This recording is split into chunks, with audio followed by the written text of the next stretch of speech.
மனிதனின் உதாரணம்.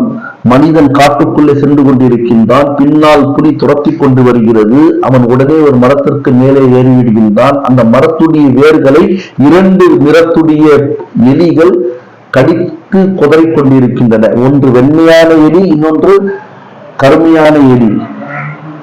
எட்டி பார்க்கின்றான், ஒரு பள்ளத்தாக்கில் பாம்புகளும் தேள்களும் ஓடாய்களும் குவிந்திருக்கின்றன.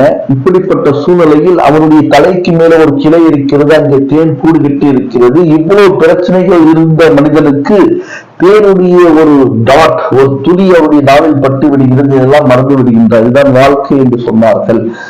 காடு என்பது மனிதனுடைய வாழ்க்கை. அந்த புலி என்பது இஸ்ராயீல் அலைஹிஸ்ஸலாத்து வஸலாம். அந்த புலி என்பது கபருடைய வாழ்க்கை, நம்முடைய பாவங்கள் தவறுகள்.